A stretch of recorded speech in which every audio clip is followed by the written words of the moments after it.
Ya, Assalamualaikum. Hari ini kami dari Kumpulan 5 akan membentangkan tentang budaya dan minda memainkan peranan penting dalam membentuk kejayaan usaha keusahawanan negara. Jadi saya nama Muhammad Daniel bin Zulkifli.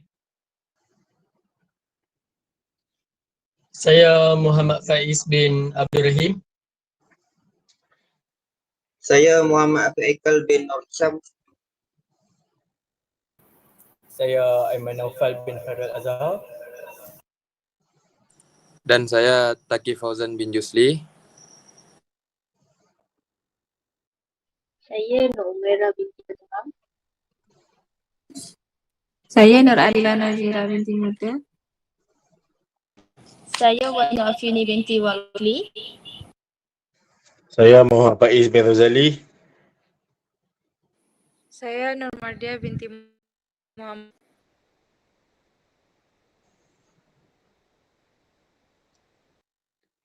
Okay, jadi pada hari ini Faiz Abdul Rahim akan menerangkan kesan cara memberi kesan kepada budaya dan minda dalam keusahawanan. Silakan Faiz.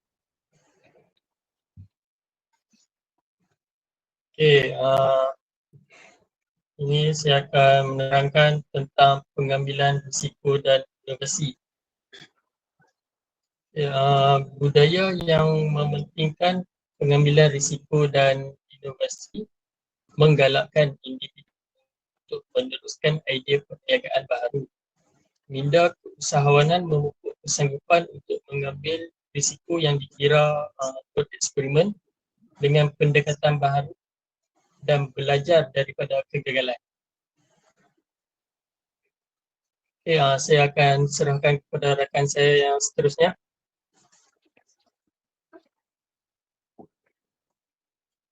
Assalamualaikum warahmatullahi wabarakatuh. Saya akan menerangkan poin kedua, iaitu pendidikan dan pembangunan kemahiran. Pendidikan dan pembangunan kemahiran ini ialah merupakan budaya yang boleh kita menghargai keusahawanan sebagai pilihan kerjaya masing-masing yang dapat berdaya maju dan ianya juga dapat menggalakkan institusi pendidikan sekarang agar menyediakan latihan bimbingan dan pembangunan kemahiran yang berkaitan dengan kos ataupun bidang yang kita ambil. Contohnya automotif, pertanian dan sebagainya. Ini juga dapat melengkapkan bakal usahawan muda zaman sekarang dengan pengetahuan yang mereka perlukan untuk berjaya pada zaman sekarang yang merupakan zaman yang berteknologi dan memerlukan pengetahuan yang tinggi agar kita dapat berdaya saing dan memupuk semangat untuk mengejar pendidikan dan pembangunan kemahiran yang lebih tinggi. Itu saja daripada saya. Saya akan serahkan kepada rakan saya yang seterusnya, iaitu Naufal.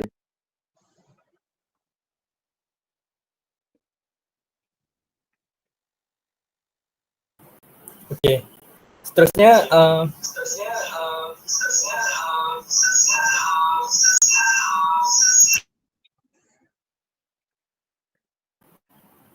seterusnya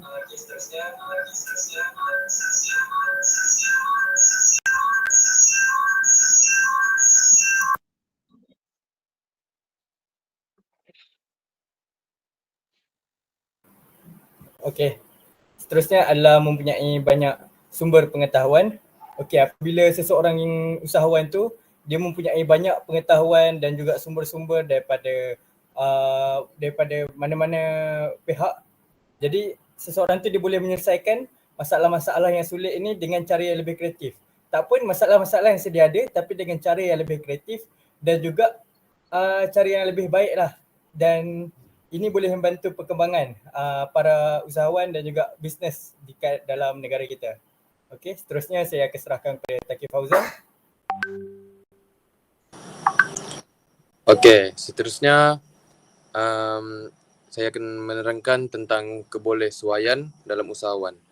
So, kebolehsuaian ni kebolehsuaian ni dia dapat menyediakan usahawan untuk bertindak balas terhadap perubahan dalam keadaan pasaran lah. Jika seorang usahawan tu dia dah macam biasa dengan kebolehsuaian ni. Sikap terbuka kepada maklum balas, kekal fleksibel dan terus memperhalusi strategi perniagaan adalah ciri-ciri utama minda keusahawanan yang boleh disesuaikan.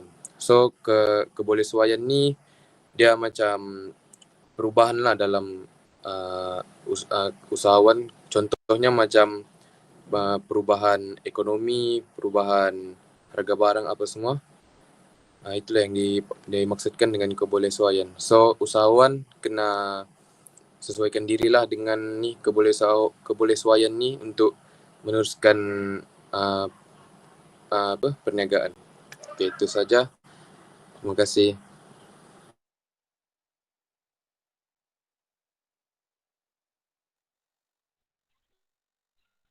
Seterusnya saya.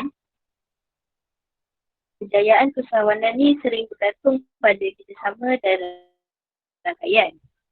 Budaya yang menggalakkan nilai-nilai ini mendorong usahawan untuk berkongsi idea, mencairkan fungsi dan belajar dari pengalaman antara satu sama lain. Sebagai contoh, perkembangan pasaran. Kerjasama dan rangkaian boleh berpeluang kepada pasaran baru dan segmen pelanggan yang berbeza. Usahawan juga boleh menggunakan hubungan mereka untuk mendapatkan pandangan tentang pasaran dan budaya yang berbeza dan membolehkan mereka untuk menyesuaikan produk dan perkhidmatan mereka dengan berkesan. Selain itu, ia boleh menjadi akses kepada dana, membina rangkaian yang kukuh, boleh memberikan akses kepada usahawan kepada pelabur berpotensi.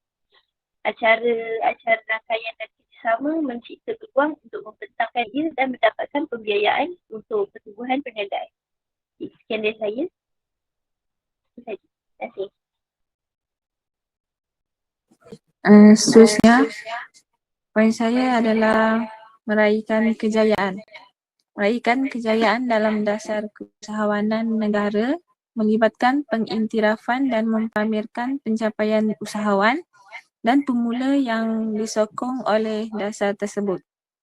Ini boleh termasuk menganjurkan majlis anugerah, mengetengahkan kisah kejayaan melalui media dan platform sosial, dan menganjurkan acara yang menghimpunkan penggubal dasar, usahawan dan pelabur yang berkongsi pengalaman dan pandangan mereka.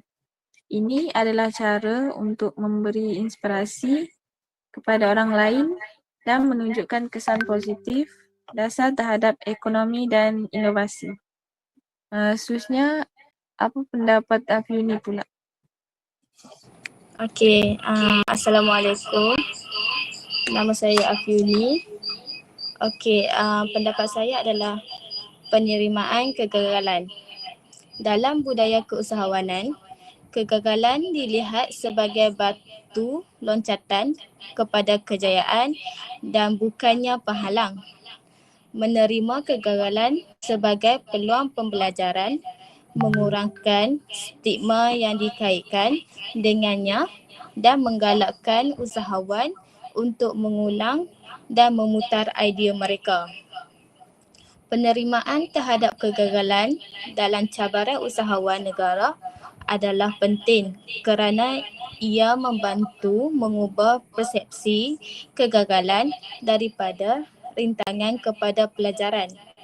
Dalam budaya yang menerima kegagalan, usahawan merasa lebih selesa untuk mencuba idea baru tanpa rasa takut akan kesilapan. Ini menggalakkan inovasi dan eksperimen yang akhirnya dapat memacu pertumbuhan ekonomi dan pembangunan negara. Okey, next pendapat Faiz pula apa?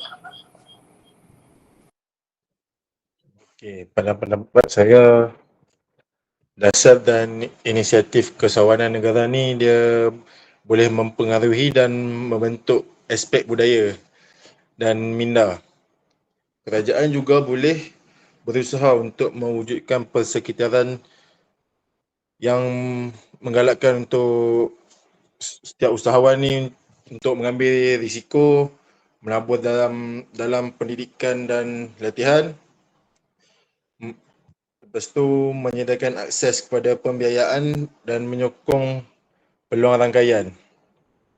Bagaimanapun, untuk mengubah budaya dan minda setiap golongan, setiap masyarakat, ianya mengambil masa yang panjang lah, yang melibatkan kerjasama yang merentasi pelbagai sektor dan usaha yang konsisten untuk membentuk semula nilai dan persepsi masyarakat.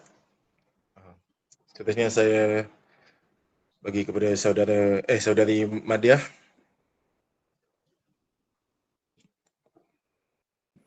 Okey, baiklah. Terima kasih kepada semua atas idea-idea dan pendapat berkenaan cabaran keusahawanan negara. Baiklah, seterusnya kita akan membuka sesi soal jawab kepada siapa yang ingin bertanya, dan siapa yang ingin bertanya boleh tanya dululah. Saya nak tanya.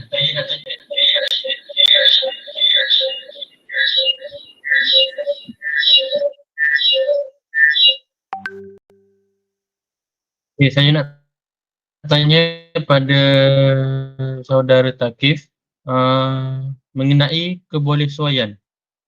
Bagaimana usahawan boleh berjaya?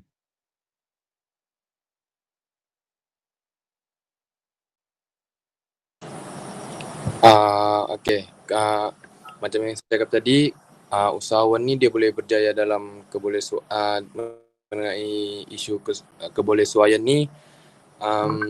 Usahawan tu perlu sesuaikan dirilah dengan perubahan pada contoh perubahan ekonomi. So usahawan ni dia perlu merancang lah, ada plan A, plan B. So kalau plan A ni ada perubahan dari sektor ekonomi, dia boleh pergi ke plan B. So dia boleh dia ada persediaan lah untuk menghadap apa-apa perubahan yang berlaku dalam perniagaannya tu. Contohnya macam perubahan harga barang apa semua, dia boleh bersedia dengan apapun yang berubah lah. Itu saja. Thank you. Okay, terima kasih atas jawapan. Ada yang nak tanya lagi? Saya nak tanya kepada Naufal, apakah tindakan kerajaan yang harus dibuat untuk menggalakkan usahawan yang tiada pengetahuan dalam bidang keusahawanan tapi mereka boleh menceburi bidang ini? Apakah tindakan kerajaan? Okey, terima kasih di atas soalan tadi. Okey, pada pandangan saya, kerajaan boleh menganjurkan bengkel-bengkel seperti bengkel ceramah, di mana dalam bengkel ni diorang boleh jemput penceramah-penceramah yang usahawan yang famous untuk menjadi penceramah, dan usahawan-usahawan tersebut kita boleh ambil contoh seperti Alif Shukri, Datuk Seri Vida, Irfan Khairi dan sebagainya, dan diorang akan sampaikan tentang cara-cara nak jadi usahawan yang berjaya dan sebagainya. Kerajaan juga boleh memberikan intensif khas kepada usahawan pemula dengan memberikan bantuan beberapa ratus ringgit berdasarkan bajet dan juga berdasarkan plan bisnes yang ingin dibuka oleh usahawan tersebut. Dan akhir sekali, kerajaan juga boleh menerapkan mengenai keusahawan ini daripada bangku sekolah rendah lagi maupun bangku sekolah menengah, dengan memperuntukkan sejumlah wang bagi segelintir pelajar yang ingin berbisnes untuk melakukan bisnes-bisnes ini dengan baik. Jadi mereka boleh dididik pada waktu yang lebih muda untuk menjadi seorang usahawan berjaya, dan bila mereka besar, mereka boleh dapat idea baru dan mereka boleh mengembangkan bisnes mereka dengan cara yang tersendiri. Okey, sekian daripada saya.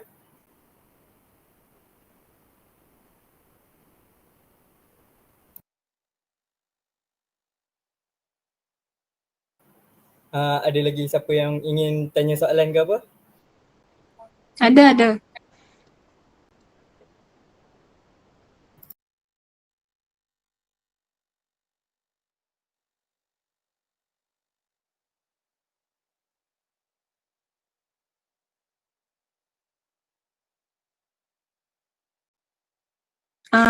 Saya nak tanya Fioni, apakah usaha yang